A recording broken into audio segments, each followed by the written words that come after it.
All right, I was like 5 minutes into this video already. Left my cigarettes.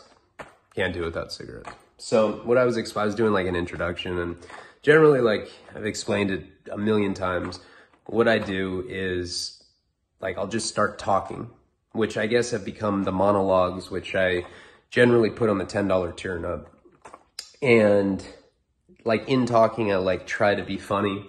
A lot of times I'm not. You know, I watch these things sometimes and I'm like, ugh, damn, fool, your shit's whack. Sometimes I create fake Patreon accounts just to leave negative comments on myself, just to keep me on the level, you know? Like if the comments aren't getting negative enough, I'm like, fuck that, dude. Ryan, you're a piece of shit. People actually comment that. Like, really? Am I? I don't think so. You know, you got to realize, like, for what I do, right? So this is my profession right now. I'm trying to do other stuff, but that stuff's hard to do, you know? I'm not saying that what I'm doing right now is easy, but that stuff is like the slow grind, you know? And I'm so fucking happy that there's over 500 of you that support me like this. The last thing I want to do is piss you off, because for me, that looks like, it feels like a failure. You know, this last week I was traveling. We were finishing the screenplay we were writing, basically turning Mike Virgin's The Story into a film. And we were also getting the last interview for the doc. You know, Nick did a interview for the documentary. It was a productive trip, but like in the middle of it, as you know, I had like I had a low-key freak out. Yeah. Super weird and embarrassing. But, you know, whatever. I'm like one of those people where pretty self-deprecating. I don't really care. You know, I mean, all in all, I feel like I've been so belittled throughout my life. Like it just doesn't matter anymore. Like I just, to be honest, probably serves a better social benefit, you know?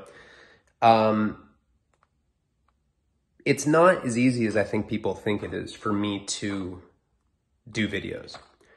They're all stories from my life. So you think, well, I mean, you press record and you just start talking. It doesn't really work like that though, because I have to be in a good mood, you know? Not even a good mood. I just have to not feel like killing myself, which is like, yeah, pretty often. I think that's just inherent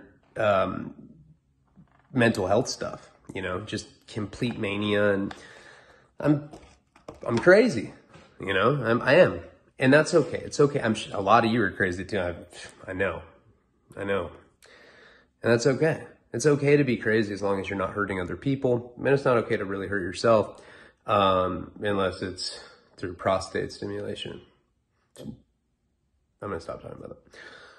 Don't do that. Don't be like, he said I could do it. He said I could finger my butt. And, you know, you're like, ugh. And then your friend's like, what are you doing? You're like, I'm so buzzed right now. I don't know.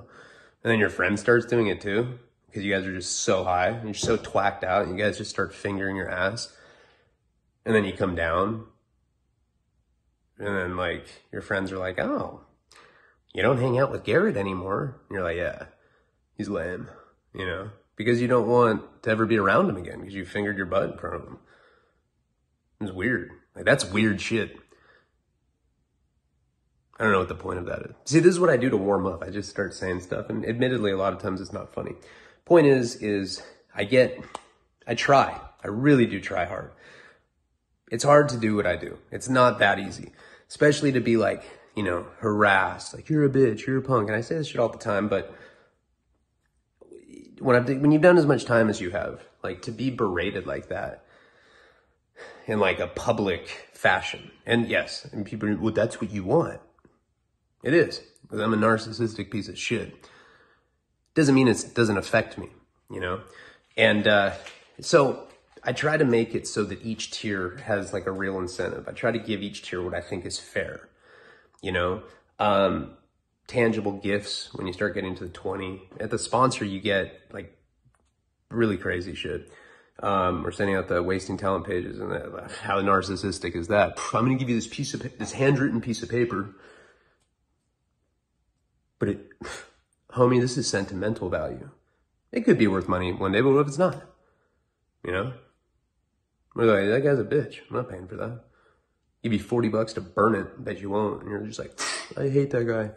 He didn't post like for 2 days in a row. He's a piece of shit. I really do try, but it really does affect me too. Like a lot of my friends don't understand. Like Nick doesn't understand. He's been famous since he was like 10. His first movie was with Mel Gibson, Man Without a Face. He doesn't really have a concept of connecting with like a crowd of people and having certain expectations. I mean, yes, he had all those things, but they were silent because back then they didn't have social media. So it's like a whole new thing. The world around us is just completely fucked off right now. It's, you know, I mean, I think it takes a rocket scientist to kind of like just to go to the store and be like, wow, we're fucked. That's how I feel when I go out. I mean, I have video to prove it. I showed you guys this. So what I'm going to do now is tonight, I think I'm going to do like 2 videos tonight, you know, do this and then the prison story. I'm going to put the videos I do right now on all tiers because I fucked up. I'm going to find a way to make it up to people, you know. I really don't want to lose the support, you know, I need it.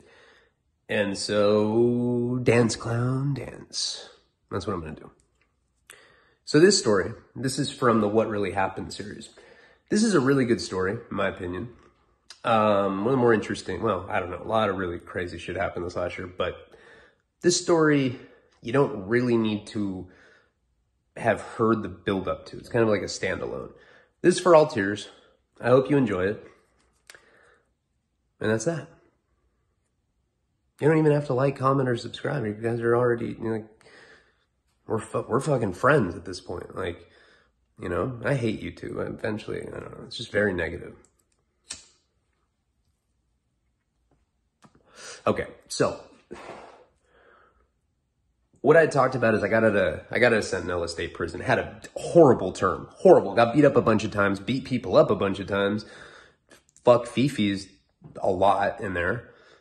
You know, it would be weird. Did meth in there a few times. Just straight, like, you know, making pocket buttholes like out of Pringle cans. It's got to be barbecue. And I get out. And now, before I went in there, I had this completely inflated sense of ego. Completely inflated. I thought that I'd made it. I was like, you know, I'm getting in magazines. I'm becoming friends with celebrities. I'm there. I made it. My book sales did spike for a minute. But a lot of that was delusion. That was psychosis. Because I was trying so hard to make it that I thought I did. You know? Do you know who I am? Like shit like that. I'm going viral, homeboy. I don't wear sunglasses. My friends would be like, what the fuck? I didn't have any friends at the end. I had like I tried to beat up Jeff over a Subway sandwich, and it's just very weird. So then I go to prison. Horrible shit happens to me. While I was in there, the dream of the documentary, because I always thought, I never even, the documentary wasn't even a thing until I got Karina pregnant. And I realized that I had fundamentally completely destroyed my life for a long time, you know, and I'm sure a lot of you can relate with that. I mean, essentially I was handicapped in many ways. I was handicapped with the fact that my addiction is like straight up terminal now. Like I am one of those people, you know, I'm like there's like gremlin sluts where like they have one drop of liquor and they're just like, shit everywhere. Those kind of women and guys. Hey, you're not better. We're going to keep this equal.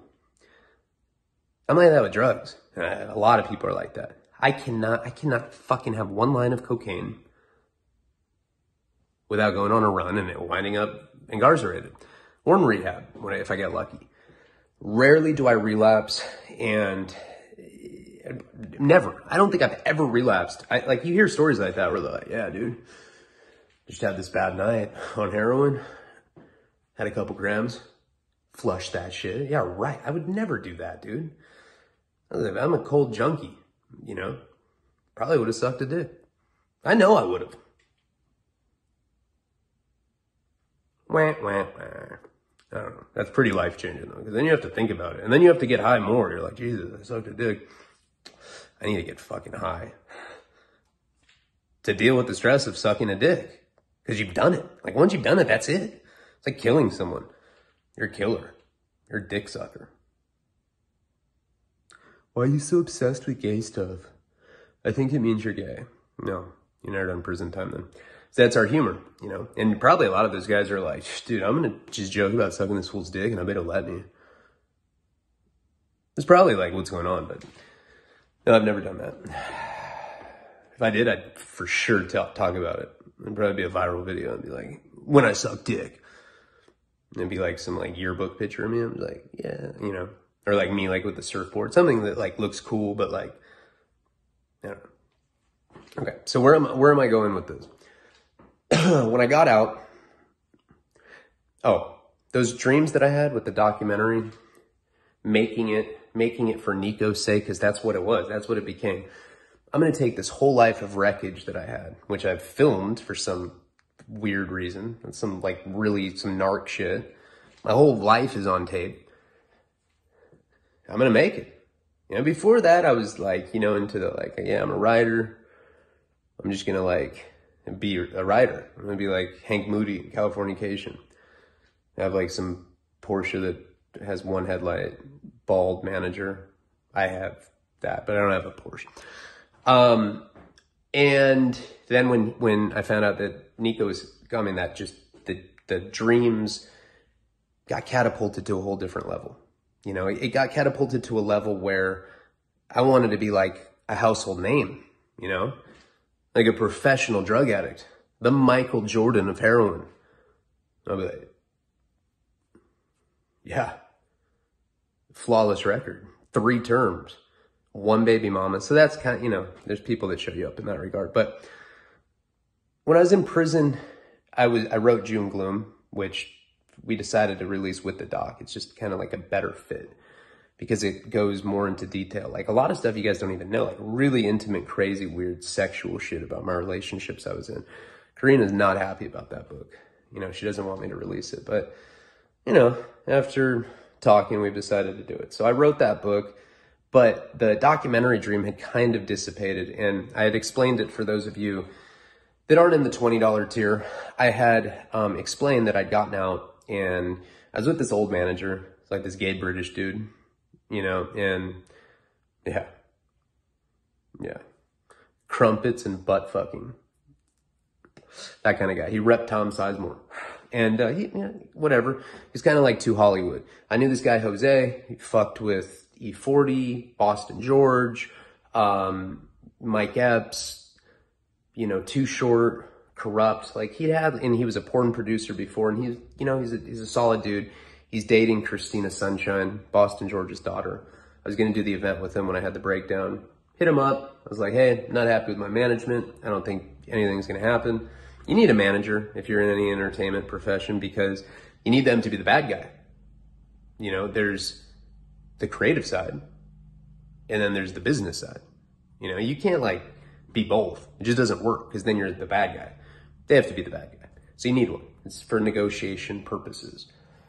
So I asked him if he wanted to manage me. He's like, yeah. You know, he sent me money in prison. Like, he's a good dude, you know, real like honest guy. Produced 5 films. He also owned a production company. So, you know, I was like, hey, we got pretty close to finishing the doc. I hadn't put a lot of thought into it while I was in prison, but I said, you know, why don't you pick up the slack? Let's do it. So we went right back into production with like no budget, and I started raising money, and I raised quite a bit. Some from YouTube subscribers who I've befriended now at this point. You know, most recently, Monte Harris and Ricky Davis, they jumped on as producers, and I appreciate that. You know, that's like the ultimate sign of believing in me. It's like kind of like betting on a racehorse, and then if you lose, like, fat bitch. You know, it's kind of that kind of thing. So we go into production, and at the time, my parents let Karina, Nico, and I live at their house for about a month. Now, the first night I was home, I shot Suboxone. I just got back into it. I'm shooting Suboxone every day, you know, and shooting Suboxone is bullshit. You don't get a rush. It's just like, it's kind of like some corny shit, you know. You're like, I'm such a junkie, but it's not even like that. But you do get sick if you don't do it. So it is, I don't know. They give you a rush. It's kind of bullshit. You know, it's like if you're gonna shoot but you won't die necessarily, not directly. You might get some sort of, you know, vein infection and die. I've had that happen to people, but for the most part, that's not gonna kill you. That's why I did it, because I don't want to die. No, I did it because I'm a dope fiend, and I missed the ritual. You know, there's like a ritualistic aspect to IV drug use, using a credit card to chop up cocaine. You know, there's a ritualistic aspect in waking up. Now, most people wake up, read the newspaper, take a shit, drink coffee, whatever they're doing. Wake and bake, you know, smoke pot, wake and beat. I don't know. I don't do that. Sex is the best in the morning, though. I think everyone can agree with that. I mean, I've never really, I don't know. I've had a couple girlfriends that are like, that's fucking weird. You're like, weird? You haven't brushed your teeth. I'm like, dude, I have like 4 STDs. Who gives a fuck? Let's do this. They're like, okay. I love you. And then, you know how that goes. So, I don't know. I just like waking up and going in the bathroom, like the covert, like the clandestine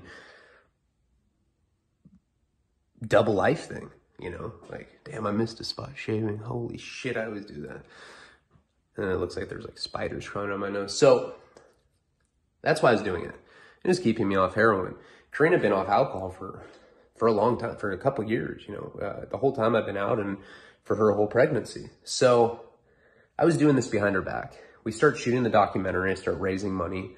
This is long before I was ever on Out Profit, way before you guys knew me. And we went up and we shot Paul. That was the first thing that we did. And he was in terrible shape, terrible shape. I told Karina when I saw him, I said, he doesn't have another 6 months. You know, if you've seen Leaving Las Vegas, see Nicolas Cage shaking, that's how he was. It was heartbreaking to see. It like destroyed me just to see it because I knew it was inevitable. I went into the whole thing and I'd rather not resurrect those feelings right now. I just want to get through the story. But that was like the first thing that we did. We went up north, we shot Paul, shot some of my homeboys from prison, my aunt, Paul's widow, a bunch of people. So we got a bunch of interviews and, you know, Jose had like $500,000 worth of equipment or whatever. I mean, you know, top of the line shit you'd use to shoot any movie. You had, you know, the director of photography, it's sound people, lighting people. It was a real production. So my dad had said you have 1 month where, you know, you can kind of like live at our house, but then you have to you have to find your own place. Karina wanted to live in Santa Barbara. My parents wanted me to live in Santa Barbara. I was like, nope, I got to be in Los Angeles. That's where it's going to happen for me. I'm going to make it happen. I'm so glad that I did. You know, like stuff like someone calls you and they're like, hey, do you want to come up to Johnny Depp's house and meet him? Which really happened. And then I did. Stuff like opportunities like that. It's not the same if you're like a couple hours away. I don't know. It's hard to explain, but it was one of the smarter decisions I made, I think. I wanted to make it in the entertainment world. And LA is where, if you're going to do that, you have to go to New York or LA. LA is closer. I love LA. Getting kind of sick of it now, but back then I still had that like romanticism. So we end up going down to LA. Now, while I was in prison, my mom started like getting Alzheimer's and she started going through like a very severe cognitive decline, as well as some physical aspects to it where she would just fall, you know, just fall for no reason. She got 2 concussions. She's in pretty bad shape again recently.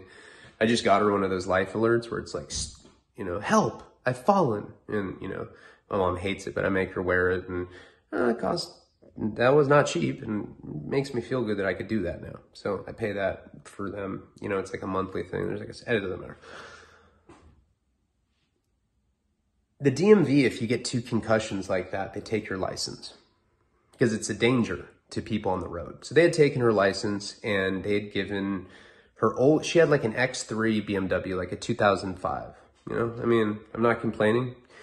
Pretty much free car. They sold it to Karina and I for $100. We just had to pay for like the transfer. And, you know, so we had a car, but Karina didn't have a license because she had 3 DUIs. She has to go take all these classes, whatever.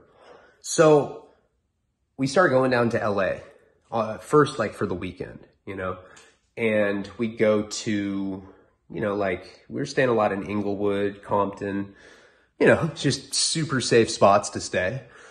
And no chance that I'll relapse there. Fuck no. A bunch of dudes in recovery in Compton for sure. So we can start going down there and I don't know where I wanted to live. Oh yeah, I wanted to live in the South Bay. So South Bay is like, that's where Boston George moved and blow. Like Manhattan Beach, Redondo Beach, Torrance. It's like pretty cheap, but it's coastal and it's nice, but it's still kind of like South LA. Like you're right next to South Central. So you'll like be like chilling, like be like drinking margaritas with Glenn Close. And you're like, man, you're a phenomenal actor. She's like, I am. And you're like, yeah, I know. Just like meeting her at some like bar.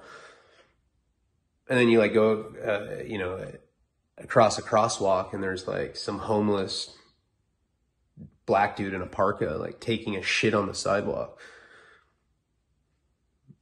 He's like, no eye contact. And you're like, oh, and seriously, they do shit like that. I don't know if he says that, but you know, they like, ah, Reagan was wrong. I'm like, dude, it's like 2019, man. You're still hung up about Reagan? Ah, racist. I'm like, dude. And you know, I don't look like a civilian. You know what I mean? Like, I'm a white boy, but like I had prison work like all over my legs.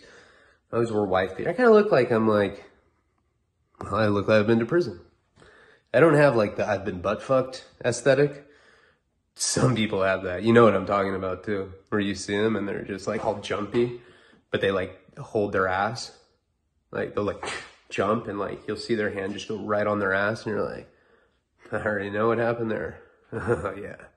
That's not the look I have. But I have the look where like, you know, you don't want to be considered like an active Peckerwood in some of these bad neighborhoods. And then I have a Hispanic girlfriend. So that makes me look like, I don't know how to say that without sounding super offensive, but doesn't matter. Point is being in that part of LA where we're staying, like Inglewood, Compton, was like super not safe, you know, and we'd like stay at these rooms with Nico. Why were we staying there? Because we couldn't afford the more expensive parts of LA to stay at the hotels. My dad would be like, all right, I'll pay for the weekend. He was giving me like you know, he gave me like an allowance. He was like, dude, I'll give you $6 a day. I'm like, $6 a day? The fuck? You think it's 93, bro? Like, I can't, you know, I'm grateful that you're giving me that, but like, dude, I have a family of 3. And he's like, she's on EBT. You need $6 a day. And I'm like, fuck. So I started smoking rollies and like go to the liquor store and I'd get like a lollipop for Nico, get some cherry chapstick for Karina, rolling tobacco, and that's about it. And I'm not fucking joking. That was it, but he would pay for hotels and shit like that. And he gave us the car. So, I mean, he went and he was paying for my cell phone bill. He went above and beyond. I'm definitely not complaining. I'm just saying we had like no money. What money she got from welfare went straight to Nico. You know, I haven't you probably see that I wear the same clothes all the time. Like, I do not wear new clothes ever. You know, Joe hooked me up with a bunch of shit. I've had people bless me. I have some pro skater friends, shit like that. But I've never really been able to spend stuff like that. And if I make stuff, it goes right to my family, especially in that time. So I didn't have shit. You know, we're looking at places on, you know, the different apps to buy, what are they, Zulu or whatever, Craigslist, and, you know, we go look at listings. Now, first of all, my credit is fucked. You know that because of my ex-wife. I used to have good credit. I was a drug dealer. That's why. You know, I'd always like use credit cards and then I'd pay them off. And so like I built my credit up. I had like decent credit. I married my ex-wife and she just completely annihilated my credit. So when I got out of prison the second time, I had these astronomical bills. We're talking about like $40K of money that she had spent, like, you know, on shit that she never used. Like electric lobe, ab electrocutors, you know, shit like that like you see on Instagram. You're like, what the fuck? They're like, yeah, you just put these on your abs and people want to have sex with you. And like, you know, and then people actually buy that. Can you imagine being at home and like plugging one of those devices in? Like, oh, dude, someone calls you, like, hey, bro, you want to go get a coffee? You want to go get a beer, whatever? You're like, nah, bro. I got my electrocution session with my abs. Your friend's like, oh, all right, cool. But no results. You don't get results off that. Horrible example. See, back in the day, when I first started these videos, I would have like cut it right now because I didn't like the weird noises outside. It's a weird time, man. So, okay. So we're like, my credit's no good. Karina's was okay. Wasn't great. But the problem with renting places in California, I have to pee. And like, you guys are so like harsh on me lately. I'm just going to do it while I'm doing the video. It is Patreon. It's not. I used to have a cellie, and he'd like be listening to me pee, and he'd be like, yeah, you can tell by like the way that the urine hits the water how big someone's cock is. You know, if it's really big, it like has a different sound. And I'm like, wow, can't believe I sleep in the same 8x10 with you, bro. That's fucking awesome.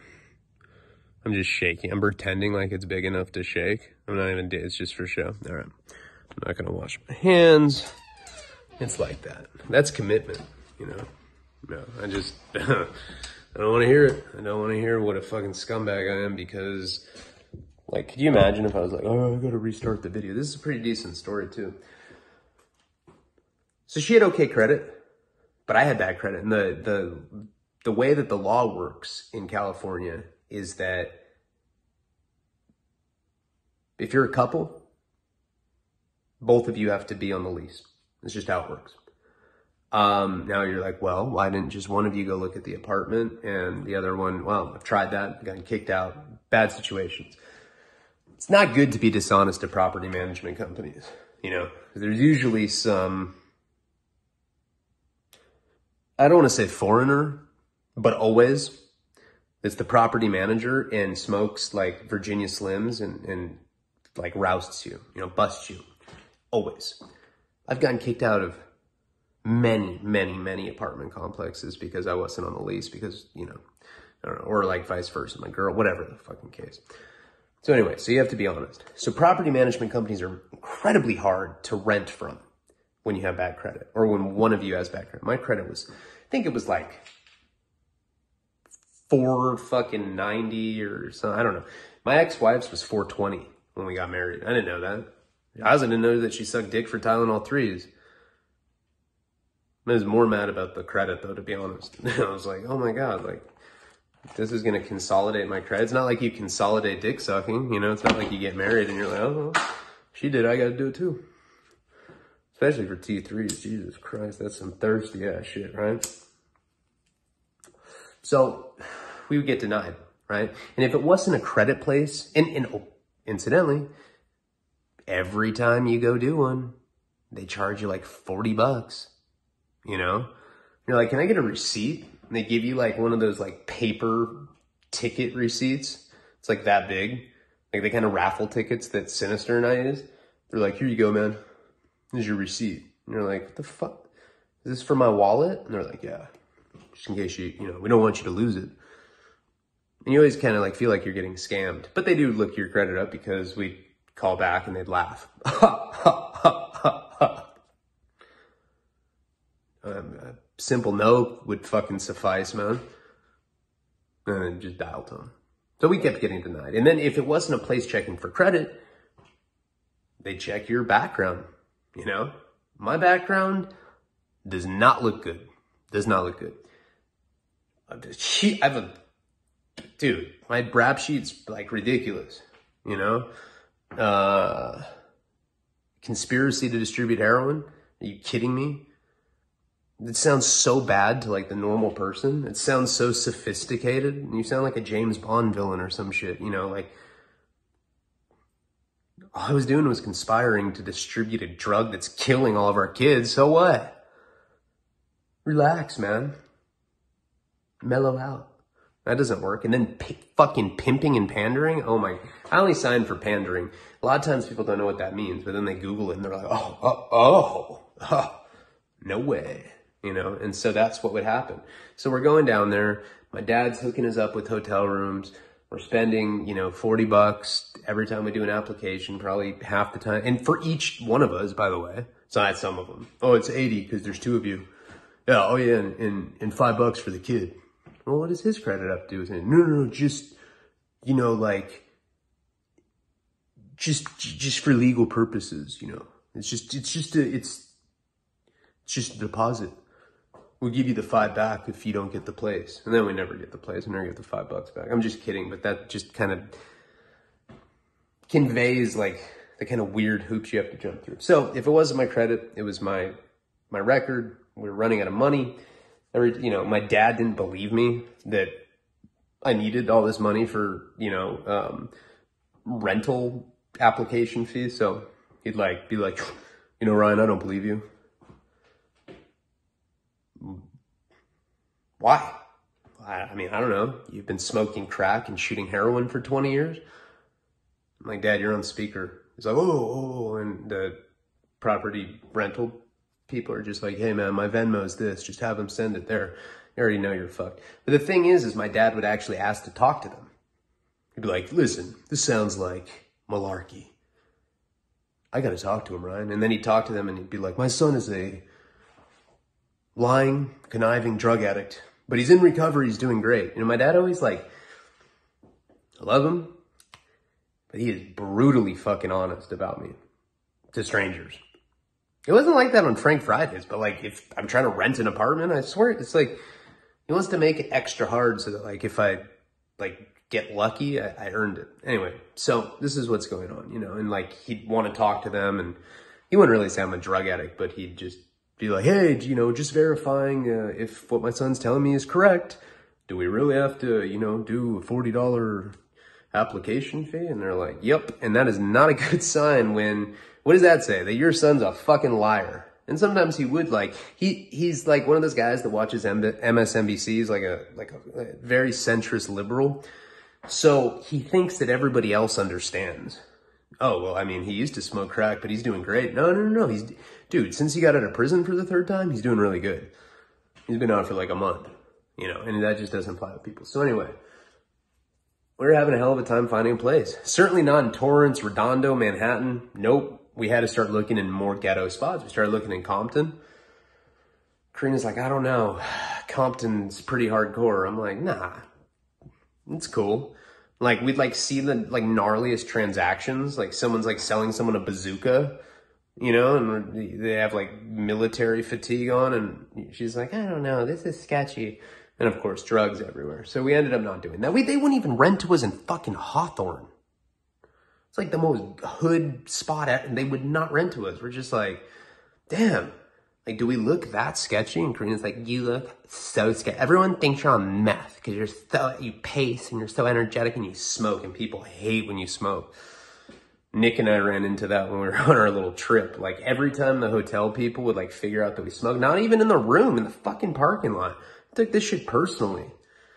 It's they wouldn't like you. It's the same kind of thing with rentals. People just hate cigarettes. They smell like shit. And they usually mean you're a slut, So, one night, and Karina and I's relationship is going fucking good. Because we're still in this honeymoon phase. We're fucking all the time. After Nika goes to sleep, bring her in the hotel, bathroom, and put her over a handicap rail, and have sex with her. What'd you think I was gonna say? Fucking weirdo. No, we were just having a lot of sex. We were I really love her, and it was just so nice to be with her again. It was so nice to be with my son, adapting and being a father. And he didn't really like me. I could tell probably because I was bending his mom over in the fucking bathroom, And he's probably dude, I'm a year old, but I know that this shit's not right. He hadn't seen me this whole time. So I'm just some guy with some Guido thug fucking his mom, because I was kind of fat when I got out, low key. I was, it's just, it doesn't matter. I was working out so hard in there, but when you eat nothing but sodium rich soups and you're got to put the Cooler Ranch Doritos on it. Man, I need some squeezed cheese too. And then oh, let's put this summer sausage. It doesn't look processed. Let's put this bacon that you don't have to put in the refrigerator. That probably doesn't have trans fat in it, and then you come out and I look like a Guido thug. Plus I wore aviators. For some reason I wasn't aware of how I looked. I just was I just looked that way, So I looked, I don't know, looked sketchy. Fucking his mom. I was like, God damn, dude. Felt like he was in Goodfellas or something. He really didn't like me. It bugged the shit out of me. And the one thing that I would say that was wrong with our relationship was that we were, that I was shooting Suboxone behind her back. It's not even the fact that I'm shooting up, it's the fact that I'm fucking hiding it. Because what does that mean? That means that I'm lying about it. You know, it's like selective honesty. That's still lying. You know? Well, yeah, dude. Yeah, I fucked a dude while you're in prison. You never asked, so it's not lying. She didn't do that, I don't think. Whatever. If she did, she did, but I don't think so. That's selective honesty, and that's what I was doing. So, yeah, I'm just not going to tell her that I shoot Suboxone every day. That I have fucking syringes with the communicable disease of hepatitis C, and I have a child that's like, gets into everything. No, I'm just going to be a piece of shit. Fuck it. Shooting up. The one night, order a pizza. I remember this very clearly. We're in Inglewood. Order a pizza. We've been getting along great. And I hear, what the fuck is this?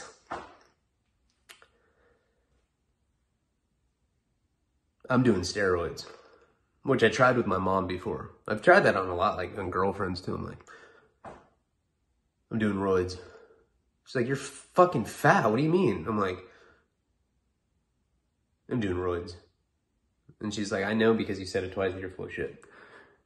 Are you on heroin? I'm like offended that some like career heroin addict would be I'm like, the audacity. How could you even? No, I'm not actually.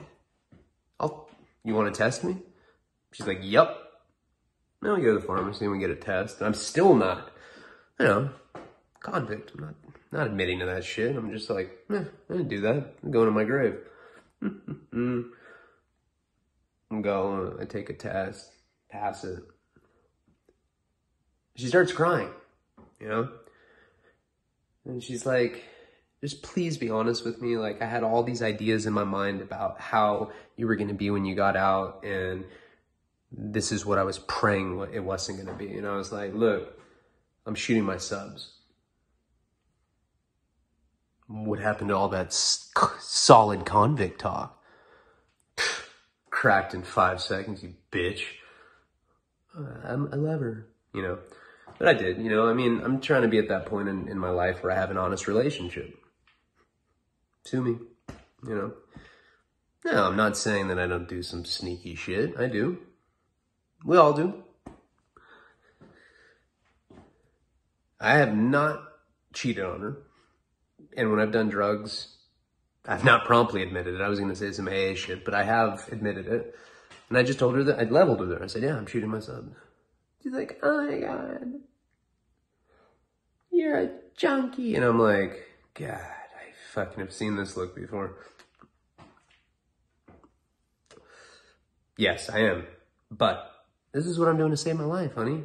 Which was like, and by the way, if you're on Suboxone, I support that shit 100%. 100% I support it.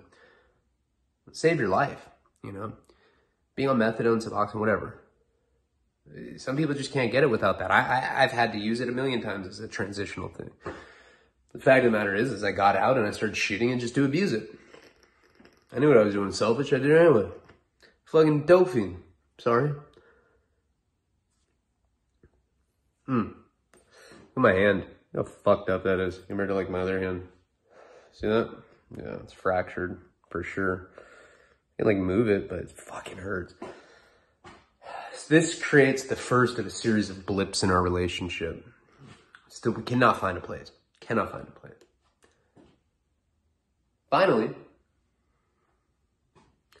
we start looking in a completely undesirable fucking wasteland in the suburbs of LA. About 15 minutes from downtown. Shithole. Completely cookie cutter, boring, fucked up, just... everything you don't like about LA is in where we live. It's not cool. Nobody ever brags about it. You don't put it on your Facebook. You're like, yeah, I live in West Covina. Nah, it's lame. It's a lame spot. And thankfully, we're gone. We're moving out of that bitch. But I was very opposed to it, And we had just because Jeff does property management for a living. So what he'll do, and this has helped me a lot, when I have bad credit, when I have multiple felonies for being a pimp and a drug dealer, just all around good dude, I'll give Jeff as a referral. He's a real estate agent. He owns a property management company. And so he does this shit all day. He does real referrals. So he'll give me these he'll be like, dude, they were never late on their rent. Sometimes they just gave me $5,000 just cause, for no reason. For Christmas, I don't know what I was going to say. I forgot. Trying to be funny. There's a point to this story. It gets really good here in a second. Promise. So I'm like, all right, fuck it, let's go. So we find this place in West Covina. And what Jeff had told us, general rule of thumb, stop renting from property management companies. Because they're going to run your credit, they're going to run your record, they're going to see you're a piece of shit, and they're not going to rent to you. Rent from private owners, whether that be a condo, whether that be a guest house. This was a guest house. This is like one of the last places we looked at. Our relationship is not doing well now because I went from Ryan being the sex object, let's 69 and watch porn, to I'm an IV drug user again. Even though it's unprescribed, does not matter. You don't fucking shoot up. Ever. Not when you're a father. That's for fucking sure. And I can see that in hindsight. But back then, I didn't see it like that. So we got this place. And nice Hispanic family. You know. Spoke no English. Karina speaks fluent Spanish. Now, my first impression of this place is it was a complete shithole. Small kitchen. Small little office, which you guys see me in all the time. I got sinister shit up. And then upstairs, it's very nice. It's very quaint. It looks like a cabin. And I was just fatigued. I was like, we'll take it. You know, like, we'll take it. You know, of course they're going to, you know, and they're like, Karina speaks Spanish, but there's definitely still a gap where she doesn't really understand everything fluently. You know, like she'll fuck stuff up. And so she kind of understands things. So she tells them in Spanish that we'll take it. And they say, cool, you got it. And she looks at me, she's like, oh my God, don't take us. I'm like, oh my God, come here, give me a kiss. And she's like, get off of me. You probably have AIDS. I was like, dude. One needle and we're to the AIDS humor? Is that right? That's what we're doing? She said, that's exactly what we're doing, you piece of shit. Untrustworthy fuck. I was like, oh, all right. And I told her I'd stop, but I'm still, come on, man. I'm like hooping fucking syringes. Just shoot Suboxone. How lame am I? What a dope fiend. So we think we have this place. And then their son comes who speaks fluent English. And he's like, yeah, you know, my parents want to rent to you guys. They love that, you know, that Karina's Mexican. They don't know why she's with some white guy with tattoos, but doesn't matter. The fact that she's Mexican, you're in. And you guys have a Mexican kid and he's cute. Cool. We're just going to have to run a credit and background check. I'm like, oh my God. Yeah, if I didn't feel like using before, I feel like fucking using now. Make a long story short with this. My dad ultimately co-signed, so we were able to get it. And it was a nice $1,800 a month. It may seem expensive if you're in other parts of the country. I don't know, some places are expensive too, but $1,800's a lot. Not really for California, but all utilities included. Plus they have a huge pool, jacuzzi. And they're cool as fuck, you know, it's been cool to live there. No complaints with them. Except they have these dogs that are annoying as fuck, but that's about it. So we end up moving in there. Now, you know, my dad had fronted us first and last month's rent, plus some gargantuan security deposit. Gargantuan. It's like $9,000 to move in there. Some shit like that. All together. First, last, and deposit. Whatever. He just doesn't care. He just wants to have a place. So, I mean, we don't have a lot of possessions, you know, and I don't know. I don't even remember where the furniture came. Oh, yeah. Karina's parents had sold their place because they were moving to Mexico. So they gave us like all their furniture, which was nice. A good come up. And I love Karina's parents. They're the shit. They're super cool people. super generous, you know, like real like family value, Hispanic family. And so I'm the father of her child. Like, they give me the benefit of the doubt, even though they shouldn't, because I'm super untrustworthy, but it doesn't matter. It's not what the story's about. So, okay. So now we move down there. Karina's relationship and our relationship's not doing that well. And I talked to Jose, and now we have the film shot. We have pretty much all the interviews. We have all the B-roll. Astronomical amount. I've said that word a lot tonight. Astronomical. Kind of a lame word. Dude, I'm trying to astrophy. I don't even know why I said that. I'm tired. I'm really trying. I hope you know. I peed on camera. And tell Karina that, she's probably going to think I'm shooting Suboxone or something. So, okay, so this is what happens. So, I talked to Jose, and I'm like, okay, so we shot the film. Now we got to edit it. He's like, I got the perfect guy. Perfect. He's probably watching this right now, and I'm sorry, man. If you feel like I'm like making fun of you, I'm not. You're a nice enough guy, but just very fucking weird. He goes, I got this guy. Call him Mike. That is his real name, but I won't say his last name. Yeah, this guy Mike. He used to live with me when I did Boston George. You know, when he used to represent Boston George or whatever. He's kind of an odd, introverted editor guy, but he'll edit as long as you give him a place to stay. And as long as you feed him 3 times a day. I was like, bet, homeboy.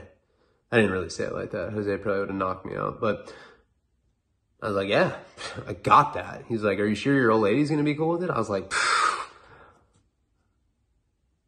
I do what I want, bro. So this guy's going to move in with it. I never met him. Bringing a complete stranger into my house with a child.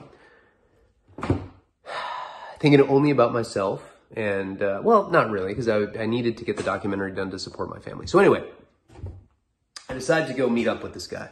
I talked to him on the phone. Karina has no idea this is going on. I'm like, hey, man, I'm going to get cigarettes. He was living in Redondo with another producer. This is what this guy does. He's like nomadic, and he goes and he lives with producers, directors that like are like, well, this guy will edit all day. We don't have to pay him shit. We'll just let him live in the garage, and we'll, whatever. Okay, so I go meet up with him. Oh my God, such a weird guy, right? And he did this very weird, quirky thing. Here's a new character. Talk to him. I'm like, hey man, I'm Ryan. He's like, I'm like, what's your name? I already knew it was Mike, but I want to hear the guy talk. And then he's like, I didn't want to move some fucking mime in or whatever. I'm Ryan. I'm Mike. I was like, all right. So we end up going for a walk on the pier in Redondo Beach, where they film Shark Week. Fun trivia. And I'm like, all right, man. So this is my vision, right? My vision is that we're going to ultimately get a director. We're going to put this archival footage. It's going to be this, intimate portraiture of a tortured writer, like just totally feeling myself just on some just disgusting, nauseating, self-important righteous shit, right? I'm talking to him and everything.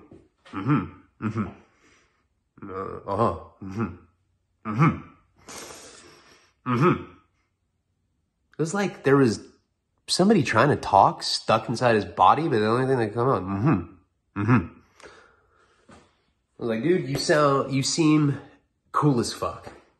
I'm moving you in because I want to be famous. He was like, cool, got you. I'm like, all right, cool. And remember, I'm already in a bad situation with Karina. It's going to be a long story, I guess. Fuck it. You guys will probably be happy about that. I do not tell Karina this guy's moving in, right? We come out with a date. I'm like, okay, you'll come in on this date, and you can stay here for 6 months until we get the film finished. My girl will cook for you. She'll clean. And, yeah, that's it. We only have one shower there, half a toilet. Well, we have one toilet and then another toilet doesn't really work. I still have shit in there. That's where all the flies came from. I just show up, and this guy's like pretty big. Like, you know, I'm not gonna say fat, but I don't know. Bomb personality, you know what I mean? So we get there. He has this like, dude, we got like suitcases and shit. Karina's in the kitchen making waffles for Nico. And I was like, hey, honey. And she just looks right at him and she's like, who's that? Oh, this is Mike. He's going to be staying with us for a day or two. Editing a film. What? I was like, I'm blatantly lying to her in front of this guy who I've just blatantly lied. I'm like, he's like, is she cool? Why do you always do that, dude? Yes, she's cool. And yes, she knows you're staying. And that's that. But now he's there and I'm fucking lying to the guy. I'm lying to her. Just a piece of shit. Figured I already got caught shooting up. Fuck it, I'll push it as far as I can and hopefully we'll get the film done. I mean, that's how fucking committed I was to this, right?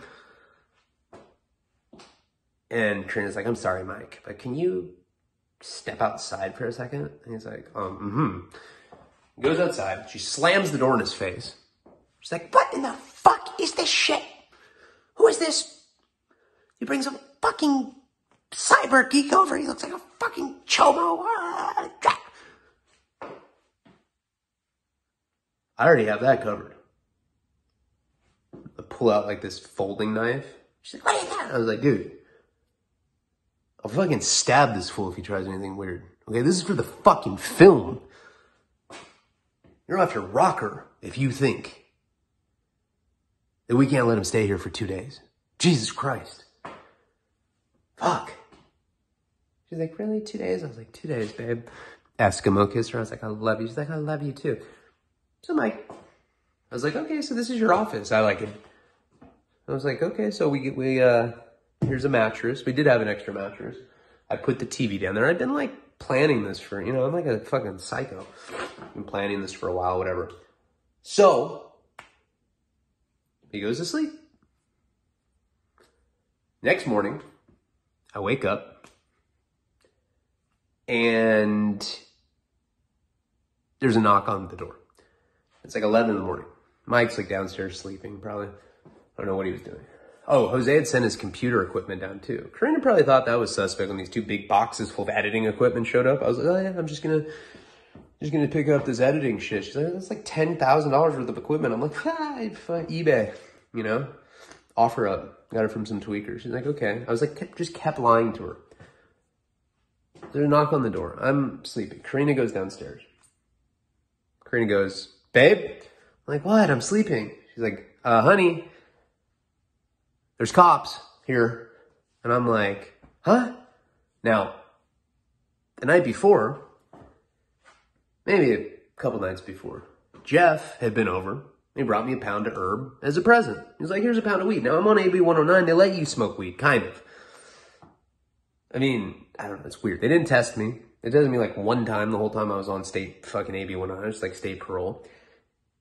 But my PO told me like, hey, you can't possess it, but you can smoke it. And I was like, well, what am I supposed to do? Imagine that I'm smoking it and then get high? What the fuck do you mean? He's like, you just can't possess it. I was like, well, okay. Fair enough. He's like, but I'm not going to test you for it. But I'm not telling you to do it. I'm not saying that you can, but I'm not saying that you can't, if you know what I mean. He's got these weird like riddles and shit. I'm like, I don't, what the fuck? Yeah, okay. Whatever. I have that pound of weed on the kitchen table. I'm like, fuck, dude. And I may get the chronology of this messed up. I may have already had YouTube. I don't think so. I think Al Prophet was just about to happen. I don't remember. It all, like, this was all around the same period. But anyway, this is the point. So I go downstairs and there's cops with guns pointed. They're like, hands in the air, Leone. I was like, damn, they got my name right. Fuck, I'm going to jail. Usually they say Leon. I'm like, what's up? They're like, slowly down the stairs. Now, thank God Nico's sleeping. They have guns on me. Hands on top of your head. I'm like, okay. All right. Do you have any weapons in the house? I was like, only that 38 under my arm. Like, shut up. I was like, oh, all right. Go down the stairs. They cuff me and they put me in a chair. Now, they don't stop pointing the gun at me. They're just doing it. And then I see Mike, and he's like, his like uh-huhs, they've like gone into overdrive, you know?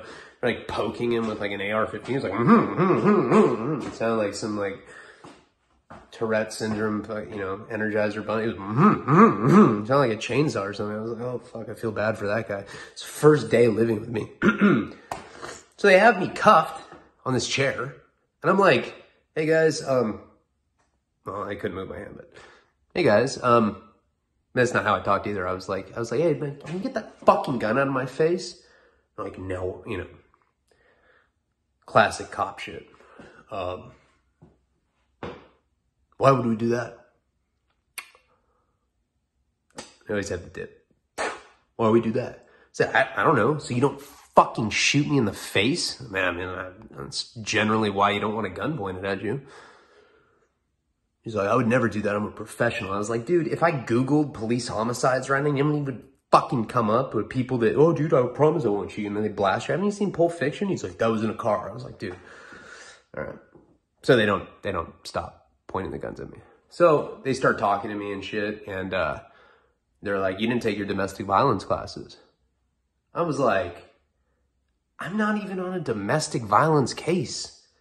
I'm on a pimping case. And there's a chick, one of the cops is a chick, I swear this is true. She's like, you're a piece of shit. And I was like, what? Why? I just fucking did my time, dude. And I did not get arrested for domestic violence. She's like, yeah, you did. And you're going to jail right now. And we're going to rip your house apart. I'm like, oh God. Now the pound of weed's on the table. I'm fucked. And I'm talking shit to them. I'm like, do you know who I am? I'm the author of Wasting Talent. You may have heard of it. We have never heard of that, sir. I was like, oh yeah, you're cops. You don't fucking read. Even if they had read, there's a very slim possibility they've read it. But they go through my house. They rip it to pieces. I'm looking at Mike. He's like, He's just like, and I have credit where credit's due. The motherfucker was staying solid on me. I looked at him. I was like giving him like hey, if you can, dude, grab the gun. Let's hold court right here, fool. I mean, I didn't say that, but I said it with my eyes. He knew. He's like, Felt like Chewbacca and Han Solo, you know, like right when they're in the pit in Return of the Jedi and like they like just like, communicate with their eyes. I didn't feel like that at all. This guy was such a weirdo. Okay, so anyway, they end up calling, so they rip up my whole house. They find the pound of weed. I'm like, Karina looks at me. She's like, junkie. I was like, oh God. Like, is this yours? I was like, yep. We're not tripping on this. But why do you have so much? I was like, this is shitty. Look at it. They're like, oh yeah, it kind of does look like seaweed. Sorry, Jeff. I said stabbed to you. Jeff grew it. It was not very good. But, okay. Sorry, Jeff. I love you, dude. Serious. Okay, so they call my PO. Because I'm like, calling my PO? I'm not even on a domestic case. So they end up calling my PO. And they're like, yeah, we're here with Ryan Leone. And he's on our list. He didn't take his domestic violence classes. My PO goes, who? They go, Ryan Leone. I'm like, the guy doesn't even know who I am. How the fuck are you going to arrest me right now? And he like looks me up. He's like, no, he's on a pimping and pandering case. And the cops were so mad that they couldn't take me to jail right there and then. And they're like, well, this is a warning. Next time, take domestic violence classes anyway. I'm like, okay. Did that warrant sticking a gun in my face? Did that warrant sticking one in Mike's face? It's like, there's like crocodile tears coming out of his face. And Karina is just like, fucking mortified that this happened in front of him. Anyway, so that happened. First day that this guy lives with me, and he called Jose, and you know, Jose is dating Boston George's daughter. He's Boston George's ex-manager, and I remember the conversation was funny. He called Jose, and you know, Jose's like, hey, because I already told Jose right when it happened. So it's on speakerphone, and you hear Jose go. He's like, hey, Mike, I heard that heard you guys got raided by a SWAT team yesterday. There were about 12 of them. And Mike's like, oh, And he's like, that's what happens when you work with outlaws, baby. But like the way he said it, you know, Mike's like, Just totally socially awkward. Sweet enough guy, you know, I'm being kind of mean. He was a nice enough guy. But it becomes very clear after that I have no plans of this guy leaving. And Karina, we already live in a small house. It really starts fucking our relationship up. So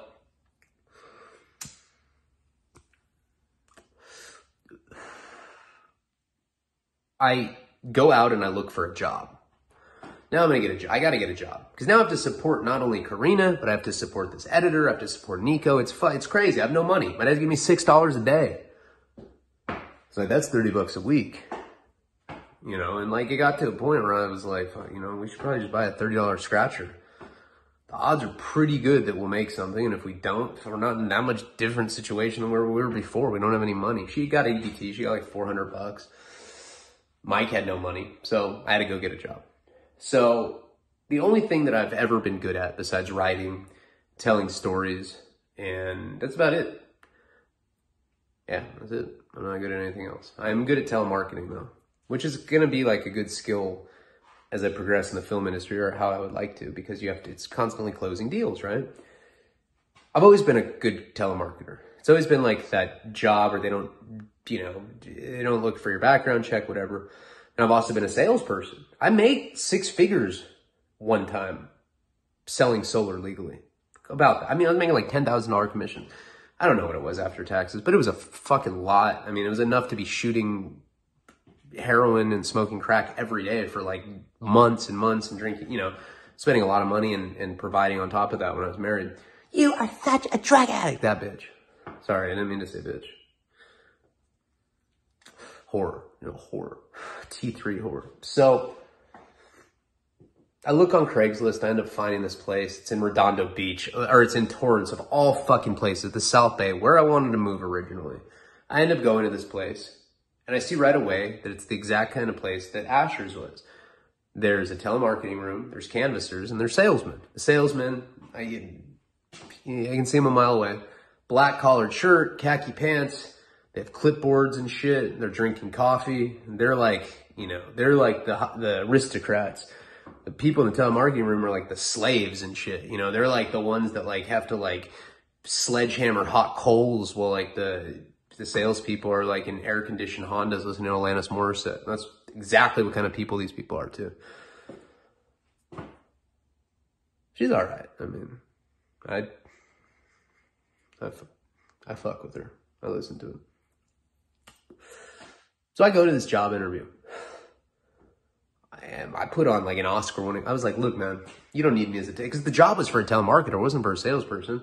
Like, you don't even want me on those floors. I said, I'm the coldest salesperson ever of all time. I'm only like 33 at the time. I was like, of all time, like ever. That's not what I said. But I went, you know, I spoke eloquently and, you know, I was like, I have a lot of experience selling solar. I think that I can be advantageous to your company. You know, I look people in the eye when I talk to them during interviews. I shake their hand firmly. You know, like, if you give me the job, I'll fucking suck you off. He's like, oh, what's up? So the guy I was talking to, he was cool. He's a skater guy. You know, he had skater shoes on. He had like a sprained ankle and we started talking about skating. I think that helped me a lot. But, you know, I don't know. There's salespeople, usually like the sleaziest variety, and that was me. He's like, yeah, man, I have a good feeling about you, but we're not hiring salespeople. He's like, unless you really wow the boss right now. Boss comes in, forget what his name was, but he was like this, he was of course an Israeli guy, but he was a young guy. He's like very metrosexual. I was like, damn, that guy's hair is cool as fuck. It probably takes him like 2 hours. It was like shaved, but like slicked back, and he like was like buff, and like he was wearing like jewelry, and I'm like, hey, this guy's fucking cool. And then I felt kind of weird that I was thinking shit like that. I was like, well, yeah, I don't know. I want to go home. No. But he ended up hiring me, right? He was like, yeah, fuck yeah, dude. He's like, yeah, for sure. He's like, you already know how to sell solar? He's like, do you have any experience selling roofs? I was like, no, but I'm a fast learner. He's like, I love it. Fucking start tomorrow. Start shadowing dudes. I'm like, cool. You know? All right. You know, he's like, this is how it works. So we work off commission. It's like, usually we do paid training, but, you know, we never just hire people out of season. But honestly, I already know you're going to be a beast. I got you. You're just going to start doing ride-alongs, shadow people. It's commission only, like I said. And, yeah, welcome to the team.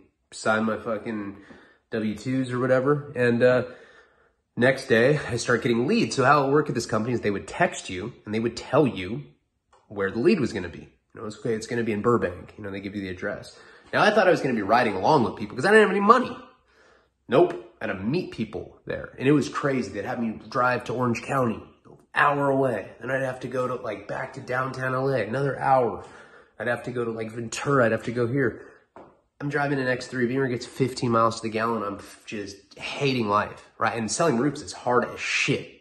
I had to learn every goddamn thing. Ridge gaps, layering, you know, shingles, you know, cool roofing is what they did. So it's like this new roof that has like an insulation slit so that it like, it's energy efficient, it's green, whatever. A lot of information to absorb. And I'm spending money. I'm calling my dad. I'm like, Dad, I need this money. And at the time I'm hanging out with Nick Stahl a lot. You know, that's like my only buddy in LA. I don't really like know that many people down there. That's the person that I was seeing most frequently. And, you know, he's running around doing his own thing, you know, just doing acting stuff. But, you know, and I'd ask him, I'm like, dude, can you get me a job as like a production assistant, or can you get me a job like wiping cum off of like movie stars fucking trailers, like anything. I don't even care. And he's like, no, man. You know, I mean, he didn't have any connections like that. He's an actor. He doesn't, you know, he doesn't know shit like that. So, I don't know. Karina's hitting me up, texting me. But I want to get to like the part of this that I think is quality. Okay, so, you know, I'm hanging out with Nick, and like he'll lend me money here and there. My dad is giving me money. Jeff, other people, like I have good friends that look out. They know that like I'm good for it, whatever. But I'm just really struggling. It's commission only, and I'm not selling any roofs, you know, and I'm just like, you know, this goes on for like a week or two. Karina's getting increasingly more mad that this guy is living with us and he's hungry. And like, how are we affording to feed him? I start going to food banks, you know, to feed us. And it was so demoralizing. I mean, I'm not anti-Christian, you know, and I'm definitely not atheist anymore. I used to be. I believe in God for sure now. You know, Paul really helped me believe in God because I just felt like after he died, I found a purpose, you know. And I prayed in prison because when you're, you know, there's no atheist in a foxhole, right? I'm not some guy that goes around preaching. I don't give a fuck if you believe or don't believe. It doesn't really matter to me. I'm just telling you what I believe. I don't even have like a concept. It's more like a intuitive feeling, you know, just an interconnectedness into the universe. Really irrelevant to what we're talking about, but check this out. So why are we talking about God? Oh yeah, the food banks. So I'd have to go to these churches at like 5 a.m, stand in line and do like these like prayer circles with people. And then they give you a box of the most random shit. Like, dude, here's 1 string cheese. And here's some onion dip. And here's like 4 soups, you know, ramens. Here's some canned food. I always liked it when they gave us canned, you know, fruit. Came to a point, I'm not even exaggerating this, where we'd have so little food. Like, and like, I mean, I'm working 12, 14-hour shifts for nothing, commission only, and still waking up at 5 a.m. to go get us food a couple times a week and then feeding them. And I'm last, you know, like Mike was my priority, or I mean, obviously Karina and Nico were my priority, and then Mike was my priority before me. there's a lot of times where I'd work all day and have not, like, I'd get home and like, I'd be like, hey, do you still have the apple in the cupboard? And Karina would be like, sorry, babe. Like, I got hungry and ate it. I'm like, oh, that's cool. You know, she's like, no, I feel bad. Like, there's still like a ramen seasoning. And I'm like, you've been talking to Riddler, huh? So struggle was definitely real. And, you know, I'd ask my dad for money and he's just like, look, you know, you're in your 30s. I can't keep enabling you. I got you an apartment, pay for your phone. You know, it's time that I just kind of cut the umbilical cord. You got to be a big boy. I'm just like, fuck. Not making any sales. It's so complex, you know, like there's a couple real bad fuck ups that I did. Like, you know, I was smoking weed now and like in the day once in a very, you know, like a blue moon. But like one of the guys that I was shadowing was like, hey, dude, you smoke weed? I'm like, yeah, for sure, man. I blaze it. I'm cool. I like Slightly Stupid. I like Pepper. What's up, fool? I don't really like those bands that much, but I'm just kidding. But it's like, let's smoke a blunt. All right. And so not just any blunt. I don't know what the fuck this was. This shit made me intergalactic. You know, I was like shooting lasers out of my middle fingers after I smoked this crazy shit. And so anyway, after we smoked the blunt, we go into this house. It's like a family of 3. This dude I'm with is like the most socially awkward fuck ever. The guy that I'm shadowing, and he's just like talking a mile a minute. He sounds like he's cracked out. And there's me, and I'm so stoned. I look like I'm on heroin. I'm like, and they're like, yeah, we're, how long you been with the company? I'm like, oh, years. And they're like, really? Because according to the website, the company's only been around for a year. I'm like, oh, well, no, I used to be under a different name. I just got back from France. Paris, France. And then he said some French shit. He's like, you know, some like, Gido Chandon? Like some shit you'd know if you lived there. And I was like, and I like looked at my partner. I was like, dude, I made it up. I was in prison. No, we got kicked out of there for real. They're like, okay, guys, I don't know. Not feeling, I swear I said that too. I like totally flailed. Like, what a weirdo. I was just like, I don't know. I was in prison. I was embarrassed to say it. I thought being honest was like the best way to go. My dad always taught me that. And we got escorted out of the house. So, you know, I was fucking up pretty frequently. Completely broke. Couldn't sell and now they're sending me on leads by myself. And they're giving me the worst leads ever. Like 9 paisas that like have bunk beds and they're like illegally living at this in like some garage. And like, they like called the number because it said free, like, you know, free shingle with your roof. They just hear free. So they're like, make leads for no reason kind of shit. And I'd be there and I'd be like, oh my God, these guys aren't going to buy it. It's another $40 in my tank or whatever. Around this time, I meet up with an old friend online, a girl. Don't meet up with her, but like, you know, we reconnect. That's what I mean to say. So this girl and I reconnect. And she's super big in the herb game. Huge, right? She's always been. Back when I was a drug dealer, when I was like selling Molly, I used to get 50, 60 packs offered, 50, 60 pounds at a time. You know, we do like $200,000 weed transactions, you know, and I've known the girl since high school. She's a good ass friend of mine. We reconnect on Facebook, you know, and right around that time, Seth Ferrante had asked me if I want to be on Al Prophet. Didn't know what that was, you know, never heard of it. I didn't watch YouTube very often. You know, I didn't know who Wes Watson is. I didn't even know that there was like some genre that I could fit in, which I don't know. Do I fit in with those guys? I love Al. I don't know Wes very well. Talk to him, but I don't really know him that well. But I respect all this stuff, right? I didn't even really know it existed. But anyway, Seth asks me to be on Al Prophet. Right around this time, this girl reconnects with me. Now, she's telling me about what she does, right? And she's living at this farm because weed's legal now recreationally. So what happened is a lot of people that I was in the game with back in the day, that like, you know, we're all drug dealers back then. And like, I mean, I was like selling the hard stuff, but all these guys were selling like, you know, 100 pounds of weed. It's called a box. They're selling boxes of weed, shit like that. Pretty, like back then, pounds, even 100 all the way up, were going for like 2,900, 3,000, and 100 of them. Crazy shit. A lot of these people kept going. So she's one of these people. So I know I'm about to be on Out Profit. I am fucking struggling. Like I'll go 2 days without eating. So I'd rather have my chick eat and then I have to take care of the editor. My chick and my kid and then the editor. I don't know why I have to keep saying that. Like, just so you know, I'm not a piece of shit. I put them before the editor. So she reconnects with me and she tells me where, you know, she's living there, whatever. Coincidentally, a huge figure from back in that time period, a huge weed guy, had read my book. And I didn't know this guy back when I was in the business, right?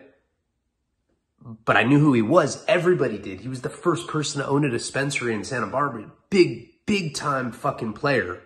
Huge. Ended up getting busted and he moved out of the country. Lived in, I think Belgium. I don't know. He lived somewhere. So we started talking on WhatsApp. You know, he hits me up on Facebook and then the conversation goes to WhatsApp. And we just start talking. We know all the same people from back then. And I kind of want to know like what's going on with all those people. Like, you know, like at the end of the movie, like all the little updates. I wanted just updates on everyone. Now, I don't know if you guys remember, but there was, right before I went to prison the first time in the feds, there was that night where I got burned by Sass. Not his real name, but I also based the character in Wasting Time about him. He was my Molly connection. Burned me for $70,000. The night that I was there, do you guys remember the story? I find him in the back of a parking lot. This is how I made $500,000 in a year. Find him in the back of a parking lot and he's smoking cigarette. He burned me for 70 G's, right? And I said, hey, if anyone can put me in the same room with him, I'll break you off. There's like a bounty on his head. We find out he's at this bar randomly, middle of the night, midnight, 1 a.m, some shit like that. I get in my car with Jenny. We go out there. My Malibu, I had a Chevy Malibu. It was like one of our like little inconspicuous cars. We had nicer cars, but that was like brand new Malibu. That's what we used that's what I got busted. That's what I caught the 5 years in. We go out there and remember, I see him smoking with girls. I'm like, hey, motherfucker. And I forget to put my car in park. He runs towards me. I have to like dive, hit the brakes. I jump out. He already had caught up to me. He's a lot bigger than me. He beat the shit out of me. Jenny came up, pistol whipped him. We wanted to kidnap him. Straight up. You know, I was strung out on drugs at the time. I already caught the Fed case, but this was before I'd actually gone in. And yeah, she broke his jaw and we wanted to take him with us so we could get that 70 G's. I know I was about to go to prison. It was imperative to get that money. There was another guy there that night. This guy with dreadlocks who was always around.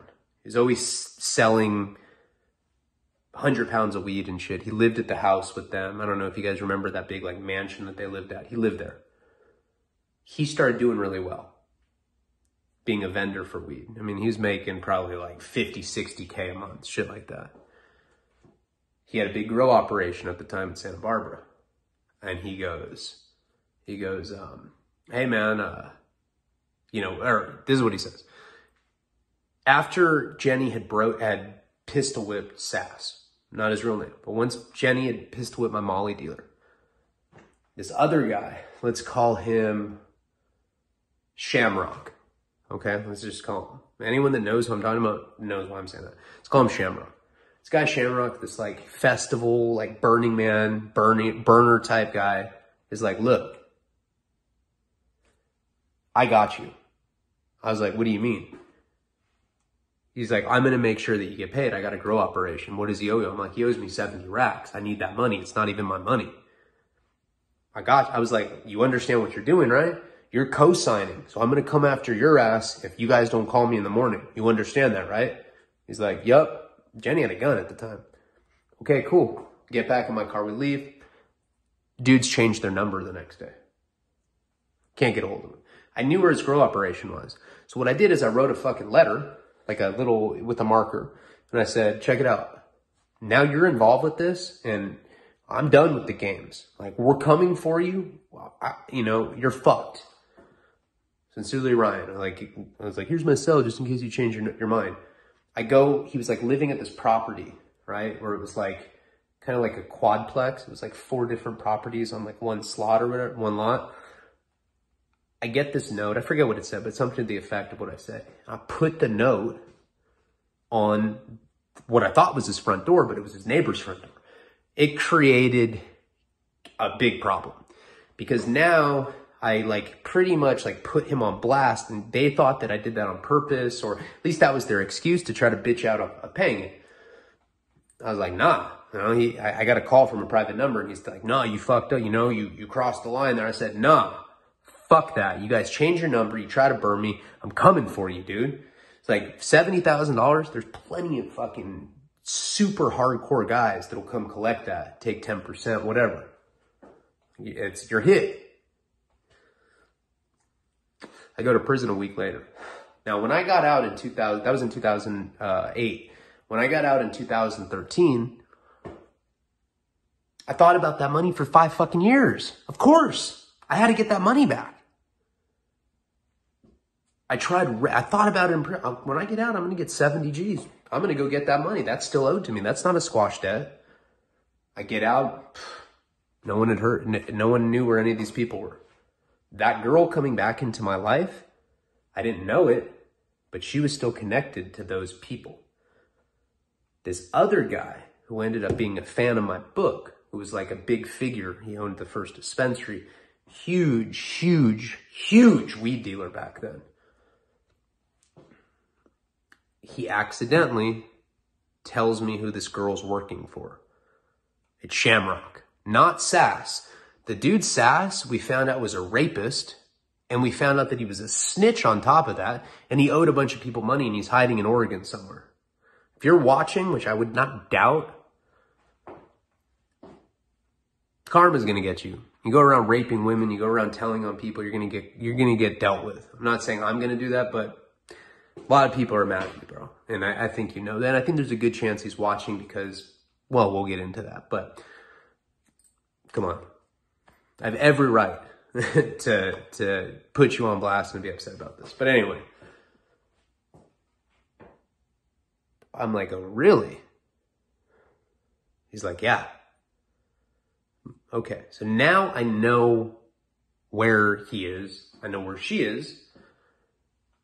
Because I start asking, like, figuring out where she is so I can figure out where he is. So this guy Shamrock, who's just a vendor, the festival Burning Man type, went on, no bullshit, to be the biggest weed dealer in California.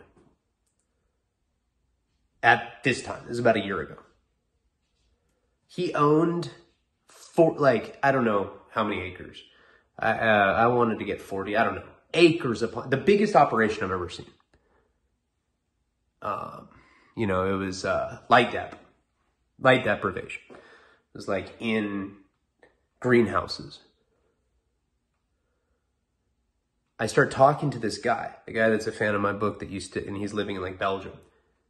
And he's like, look, that dude is making tens of millions of dollars right now. And I explained the whole story, and he's like, you're in the right. He owes you that, and I'm going to make sure that he pays you. Okay? He's like, but you got to go out to dinner with us. Now, remember, I'd just been asked to go on Now Profit around this time. Maybe I already had. I don't really remember. It was before YouTube, before any of this. I'm eating at food banks. I'm not even eating half the time. I'm like, my relationship's on the rocks. A lot of this, it has to do with the financial stress that's been put on us because of this dude, Mike, that's living with us. I find out that this dude that essentially co-signed, because if I had taken Sass that night, I wouldn't have gotten burned. Now, if I hadn't gotten burned, what does that mean? That means that Jenny would have had 70 grand. She would have had more resources. She died resourceless because she went on a drug run. I don't really know what happened, but like a lot of my possessions were gone and the cash that I left with her was gone. That 70 G's very well could have saved her life. She's dead. And I was like, this dude has got blood on his hands. I want my fucking money.